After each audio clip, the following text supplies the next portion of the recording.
আপনারা বসে পড়ুন।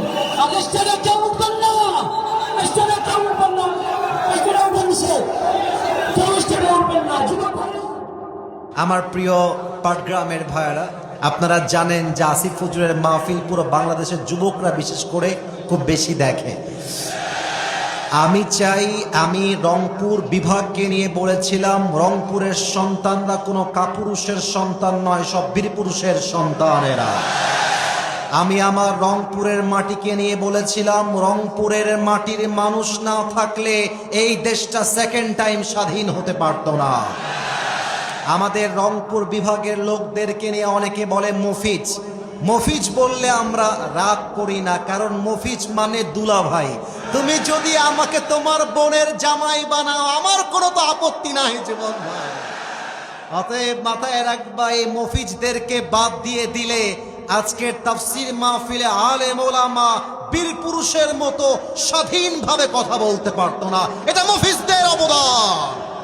অতএব মফিজ বলেও আমাদেরকে ছোট করতে পারবা না। আমরা খুশি হই, কারণ আমি তোমার দুলা ভাই লাগে, যে কিনা বলেন।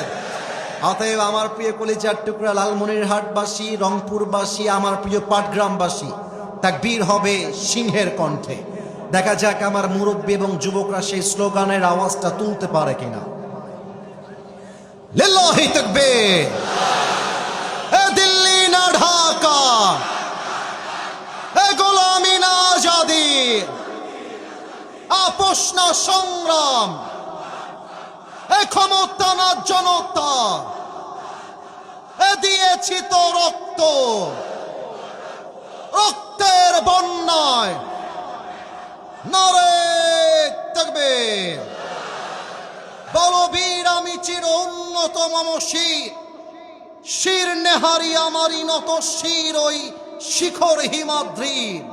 বলো বীর, বলো মহাবিশ্বের মহাকাশ ফাড়ি, চন্দ্র সূর্য গ্রহ তারা ছাড়ি, ভুলক দুলক গোলক ভেদিয়া, খোদার আসন আরশ ছেদিয়া উঠিয়াছে চির বিস্ময় আমি বিশ্ববিধাত্রীর। বলো বীর আমি চির উন্নত শির, ঠিক কিনা বলেন।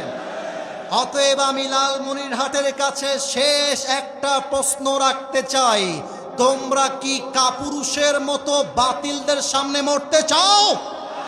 তোমরা কি বাতিলদের সামনে মাথা নত করে মরতে চাও? অতএব হাতে হাত রাখো, বুকে বুক মিলাও, বুকের তাজা রক্ত দিয়ে হলেও আল্লাহর জমিনে আল্লাহর কোরআন দিয়ে রাজ কায়েম করতে হবে। হাত তুলে বলো সবাই, ঠিক কিনা?